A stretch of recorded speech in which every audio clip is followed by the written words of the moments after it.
Hello and welcome to the Valley today. I am your host, Janet Michael. We are on the Zooms today to get an update on Winchester Regional Airport, and it is quite an update, I have to say. Nick Sabo is joining me. He is their executive director. And Nick, we haven't talked about the airport specifically together for quite some time. I know you have done the show with Haley talking about the air show, which was huge. It was a huge success, I understand. But today it's all about the airport and this crazy cool economic impact report that has come out. Kudos to you because these are some really big numbers. Thank you, Janet. Appreciate that and enjoy the opportunity to talk with you today about one of my favorite topics, the Winchester Regional Airport. Look forward to getting into that press release and the recently released economic impact study from the Department of Aviation. Exciting stuff, confirms a lot of what we already know about the airport, but excited to share that with the community. So before we dive into those numbers, let's talk a little bit about Winchester Regional Airport. As a native of Winchester, I remember when it was just our little airport, and it is not at all our little airport anymore. Can you give an overview of all of the things that happen there on the grounds these days? This little airport has been operating in this location since 1937. It was owned by the city of Winchester for the first 50 years of its existence. And in 1987, 5 jurisdictions came together, which were Frederick County, the city of Winchester, Clark, Shenandoah, and Warren counties, to form a new airport authority with the sole purpose, really, of managing this airport. And so it has operated in that fashion since 1987. We have a single runway that can accommodate the largest business jets on the market today, but we see aircraft across the entire spectrum, from small single-engine aircraft to helicopters and everything up to that large business jet as well. And because of that, we're a great airport for a variety of aeronautical missions, as we like to say. These include things like workforce development, flight training lessons. It's a great place to do that. Business aviation, moving around business executives and managers and clients and vendors, suppliers. We see a lot of that activity on a routine basis. But then also your specialty aeronautical services like law enforcement, medical evacuation, air ambulance, agriculture and surveying, all that type of activity where if you sum it all together, if that was taking place at an airport like Dulles, for example, it would create a lot of congestion. And so we are lucky in our country that we have a wide, vast network of airports that can fulfill a lot of different mission sets. And so that's what we do here at Winchester. We do it very well, and we are very excited to do that. And I guess what the economic impact study highlights is the sum value of that back to the region, where even if you've never take a flight out of Winchester, having a capable airport that can facilitate and serve those different services is beneficial for us all. I think so many people just assume the only people using the airport are people that have those planes in your hangars that are recreational pilots. They're not really thinking that the CEO of Tractor Supply or Rural King or Target are coming in for meetings or coming here to scout new locations, all of those kinds of things. We don't think about it happening right there at the airport, but that's exactly what happens. You're spot on, Janet, and that's a misconception, and we like to dispel that. When people have a chance to come out to the airport and have a conversation and watch the activity, we are proud that we can serve the recreational general aviation pilot and user and aircraft owner. That is a fantastic hobby for many people, and it's also usually a precursor or a part of maybe a job or employment as well. But that is really the minority use case of what happens here in terms of activity. And we have data to back that up as well. But you're right, as far as all these other maybe things that don't come top of mind, use cases are really why the airport is such an important transportation asset for our region. It's really a gateway to that national airspace system. Business aviation specifically, it is the way that you can really shrink the map and cut time out of your travel for those that need to be in different places. And we are proud also to be great supporters of that mission, and we see it day in, day out here. And we invite anybody to come out to the airport and take it in firsthand. I think, too, most of us have this misconception of airspace in general. And so we just assume that if we're doing anything that, oh, our airport, we can just do it here. When you're talking about agriculture in particular and drones have become such a huge thing. Amazon's not going to be able to just lift drones up from their warehouse out of nowhere. All of that stuff has to be tracked. You have to know where those things are in the air. That all leads back to the airport in some ways. That's right. And drones, I'll come back to that in a second, because obviously that's eyes forward and what's coming down the pike in terms of trends in aviation and the industry. But you nailed on something that I find very interesting, in that we mostly experience aviation and airports by way of our major commercial airports like Dulles and DCA and BWI, those kinds of things. And the irony is that you really don't ever get close to aviation, not in my view at least. You can't sit in a cockpit and touch a yoke and look at the instrumentation and maybe touch a wing or a propeller and really understand what it's like to be up close and personal to an airplane. But we can do that at airports like Winchester. We do that on a daily basis almost. It's the missionary work of workforce development and creating the spark for our youth and job seekers that might want to see what it's like to be up close and personal to an airplane and maybe get up in the air themselves. And so we pride ourselves on being this really gateway to aviation, and it's a way to experience the industry really for the first time. And you mentioned drones. The reality is that some of these use cases for drones may or may not involve an airport.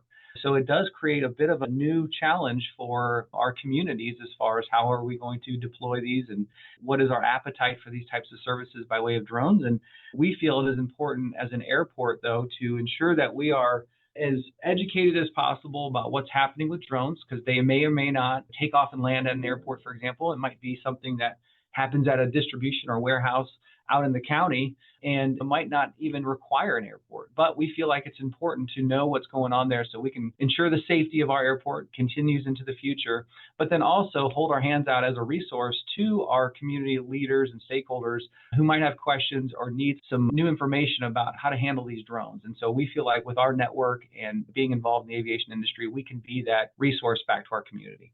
I've done a couple of shows in the last several years with Laurel Ridge Community College, and I know they have a stellar drone program to teach people about operating drones and that sort of stuff. I did not know until I had done that initial show that you have to have a license. There are, of course, backyard enthusiasts who buy a drone and fly it around in their neighborhoods or in their houses. But if you're using drone footage in a real estate setting to show property, or you're using it in any kind of a commercial setting, you have to actually have a license to do that. And I know that they partner with you to teach these classes to make sure that they have a full education when somebody takes one of these drone classes. The aviation industry is highly regulated, and so it's no surprise that, yes, even as a commercial drone operator, you require certain licensing from the FAA, the Federal Aviation Administration.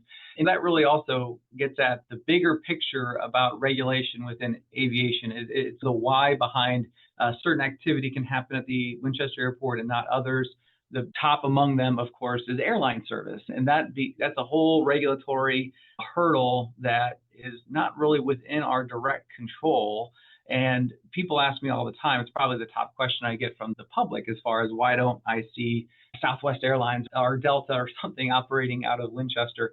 And it's a great question. And really what they're asking is there any possibility of taking a commercial flight, if I'm a paying customer, to fly out of Winchester? And I think that answer is yes, but the former question about airline service, it might not be in our best interest. And really it comes down to cost and infrastructure and the regulatory environment and even the economic or competitive environment of airline service. Our proximity to Dulles would hurt us there in terms of attracting airline service, and the amount of capital expenditure to bring the facility up to, for those that are listening that want to really research this, FAR Part 139 airport certification standards. That's what we would need to meet to be able to entertain that level of service. And so we're talking orders of magnitude of tens of millions of dollars only to compete for airline service. And so until or unless that regulatory picture changed, I believe that it is really not in our best interest as a community. Instead, I like to hold up the amazing societal benefits of all these aeronautical services that already happen here on a routine basis and what's in the realm of the possible with how we're licensed today. And there are some promising things with maybe some smaller air taxis in the future that we are very excited about and see potential for. As someone who lives in the flight path to Winchester Regional Airport, I'd prefer not to have Southwest Airlines flying over my house on a regular basis. So I'm okay with that. No. And Jed, I got to give kudos here to Frederick County Planning and how this airport has been developed. Airports want to be good neighbors, right? It is not in our best interest if we have a chorus of voices that are upset about noise and other things. We want to be neighborly. And one way you do that is to ensure that the land use around an airport is such that it is compatible with airport operations. And so you don't see a lot of neighborhoods in residential areas. That's all by design, and that's really sound planning. So we enjoy that here at the Winchester Airport. Before we go to break, I want to touch on the fact that you have flight schools that are on site there at the airport. So if I want to learn how to be a pilot, or if someone needs to get additional certification or those kinds of things, they have access to it right here in our backyard. They do. We've got two wonderful flight schools, really to meet any student wherever they are, if they're on a more of a professional track, or if this is something that you want to explore as a hobby, or maybe as a gateway to a different aerospace career. Maybe it's maintenance or something like that, but getting up in the air is certainly a great way to increase your knowledge of this industry. And yeah, two great flight schools. Both of them are right here in the main terminal building at 491 Airport Road, Aviation Adventures and Aero Elite Flight Schools. Please come on out and talk with the instructor and see if that's something you want to explore. And I highly encourage anyone who hasn't been into the new main terminal to come out and just wander around, because it is a magnificent building. It took a while. I wasn't sure you were ever going to get there. A couple of times coming across with my hard hat on to go meet Kaylee at the chamber, I thought, are they ever going to finish this? But it is beautiful now that it's done. Yeah, Janet, I don't know if Zoom is being recorded for video, but I like to joke that I used to have long hair like Fabio when that project began, and that's no longer. We are so glad that this project is done. It's been over a year now that the building has been opened. And we really designed it intentionally to be able to connect with the community in new and meaningful ways. That's what we said during the design process. And since it's open, we brought the Apple Blossom Air Show out here for the first time. Wings and Wheels came back to us in October. We've hosted a Girls in Aviation Day and myriad events in our business center. So we love to see the activity and energy around the new terminal building. And definitely anyone listening, please come on out, enjoy your lunch out here, watch some airplanes, take in the Shenandoah Arts Council. We've got a public art display up on the second floor, so please come on out. Let's take a break. When we come back, I want to continue talking a little bit about the main terminal, because I'm sure it also has an impact in this economic impact report that just was released. So can we get in the weeds on those numbers in the next segment?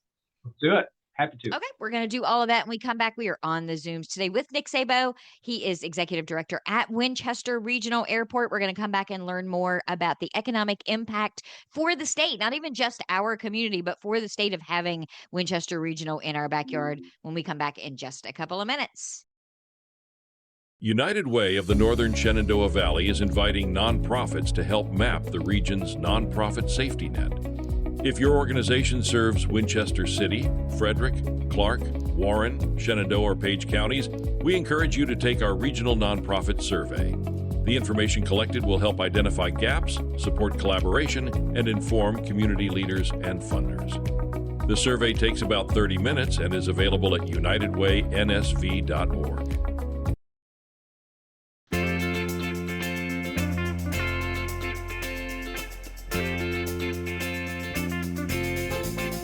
Welcome back to the Valley. Today, I am your host, Janet Michael. We are on the Zooms today talking with Nick Sabo. He is Executive Director at Winchester Regional Airport. Again, before we went to break, I highly encourage people to just go out by the airport and walk around in the main terminal. You are actually allowed to do that. I think, Nick, sometimes that's a misconception, is people think, well, if I don't have a reason to be there, I can't just go there. Well, your reason is because you want to see what's going on there. Exactly. Come on out anytime. That's right. So I saw recently a press release about an economic impact report that was done for the airport, or includes the airport, for the Commonwealth of Virginia. And in reading this press release, these are some staggering numbers on a positive side for the airport's impact on our economy. That's right, Janet. So this is a study that was commissioned by the Virginia Department of Aviation. They do this periodically. The last study was done in 2017, so this has been a healthy update here, about 8 years apart. And it shows or confirms some of the growth that we have experienced here, this historic growth of the Winchester Airport in the last 6 years or so, especially, where we've seen over $40 million in capital investment made. We have another $12 million programmed, although that didn't even make the study. But this study that the state does assesses all 65 public use airports. They hire a trusted consultant. This one was Kimley Horn. And they use a system called IMPLAN, which is a trusted economic impact analysis tool to create this study. And it is the byproduct of direct interviews with airport operators, on airport businesses, visitors, And so it is firsthand information, source data, if you will, that gets put into this model. And that's where the numbers are generated. And it was very exciting to see again, drastic growth from the 2017 numbers to 2025. And we can talk about those as you'd like. And sometimes you need a length of time that is that large. I know that most of the time we see that people are doing these year over year, every 2 years or 3 years. But for you, it took some time to get that terminal up and running. Sometimes your programs to get up and running take several years. So I think it's a good thing that this spans a larger period of time because it really does give you a much bigger picture.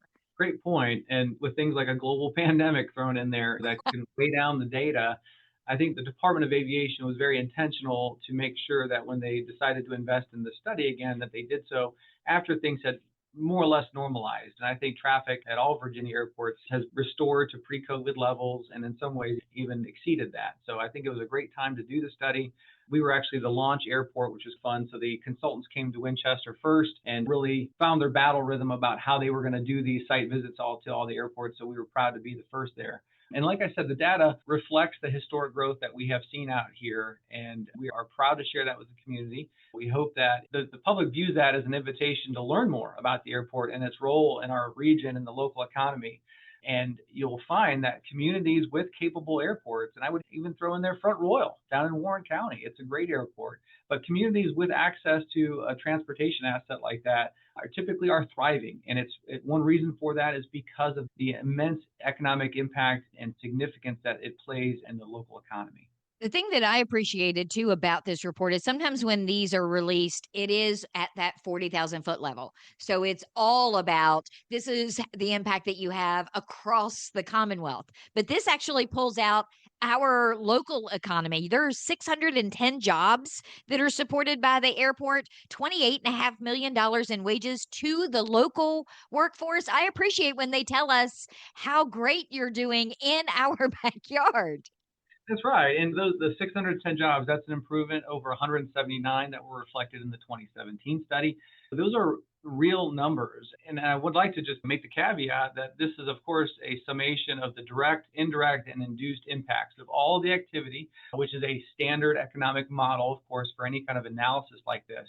But that is no slouch in terms of what we support here. And I'm glad that you shared those numbers there. And one metric that was not shared in the 2017 study was also gross state product.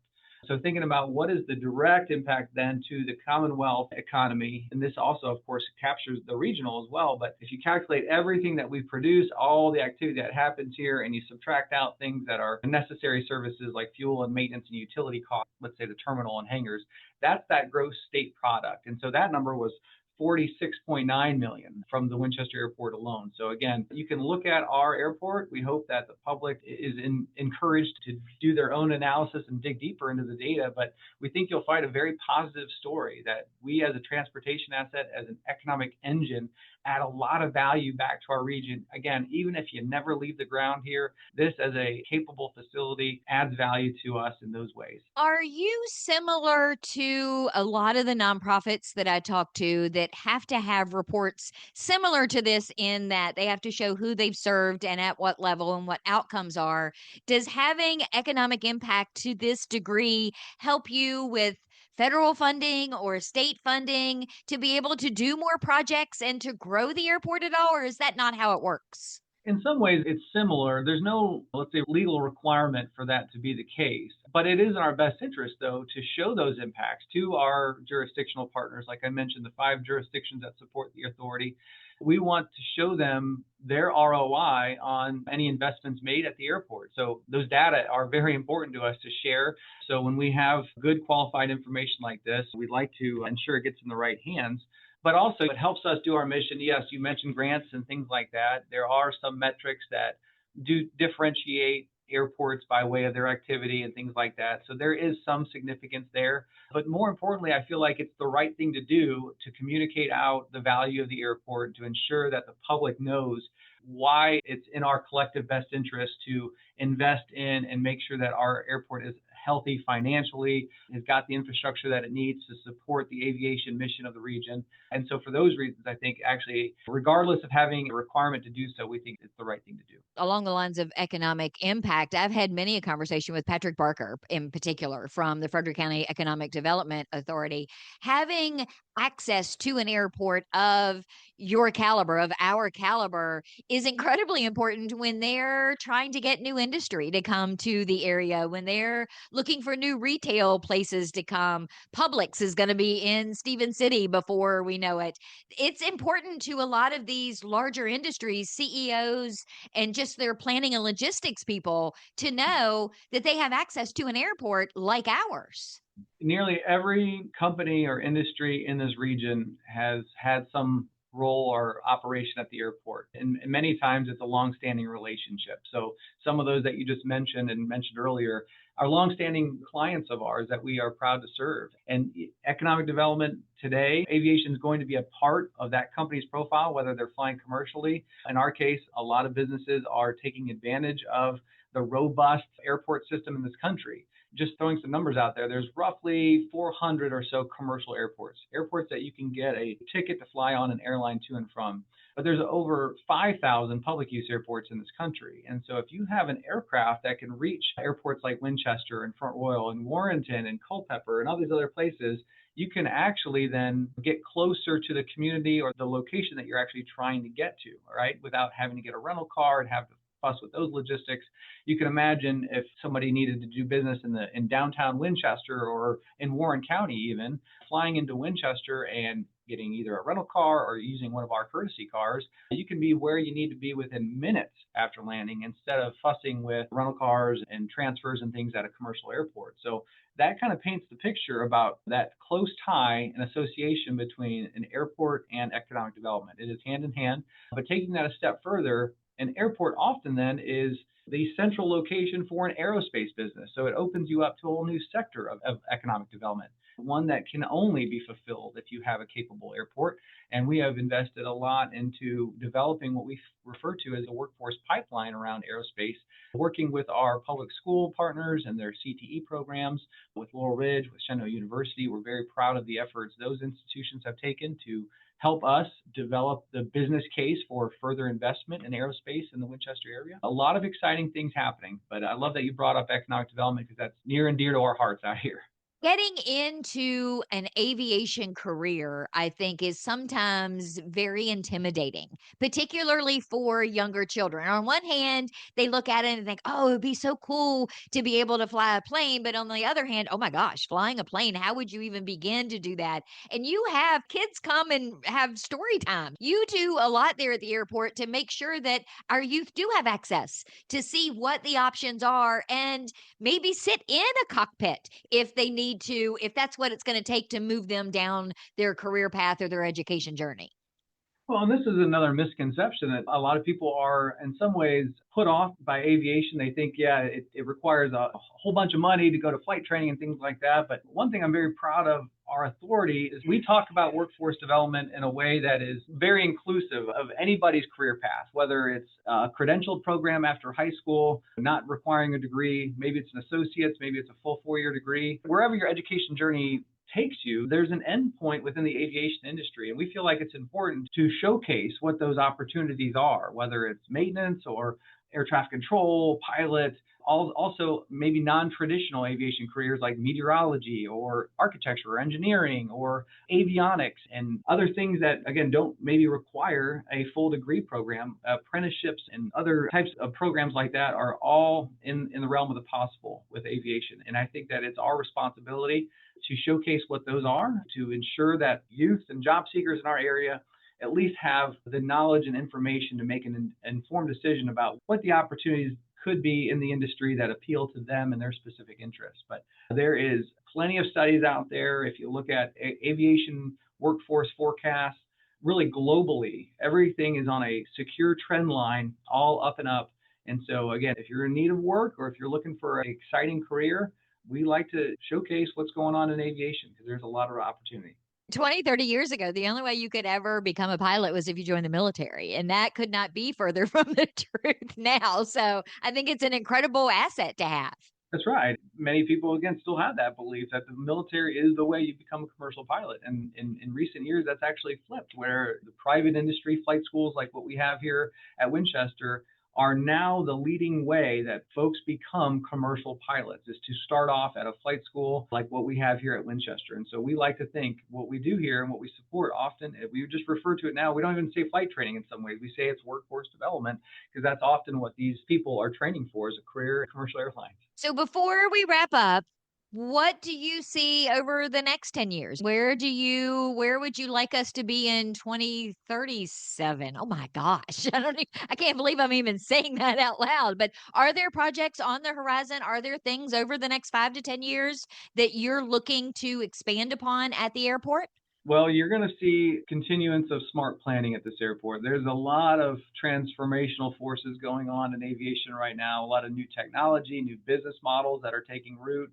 We talked about drones earlier, unmanned systems. You can put all this under this broad heading of advanced air mobility. And really what that is, just to distill it all down, is really the influence of technology that's going to lower the operating costs of aircraft operations and open new business opportunities for aircraft.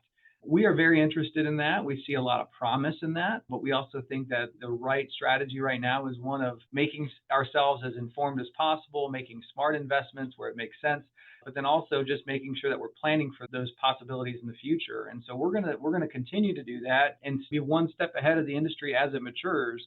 But our responsibility always, above all, is to ensure that we can meet the needs of the region. So however aviation really influences our local area is what we are going to be responsive to and address and make sure that we have the right support to meet that. That's really our role out here. And I think that, to end on a note here, I think that the role of a general aviation airport in its community is also evolving with these new trends in aviation. And I foresee a lot of exciting possibilities. You mentioned air taxis earlier. That's certainly on the table. New economic development, new jobs, new tax base for our community. Those are things that really excite us and things that we're putting a lot of attention into. I think you're going to see continued growth out of the Winchester Airport. We are proud of the economic impact study from this past year. And I think if we do it again in 2037, I hope we talk about it again and we can share the results of that study as well. Maybe we'll do it from the air next time. And have you ever done that in the air? Because I have not, so maybe that'll be a first. We're going to the sky, Janet. Let's go. Thank you for taking the time today to get in the weeds on this. I'll put the link to the press release as well as the entire impact report so that everybody can dig into it themselves. But I appreciate you giving me an education on it today.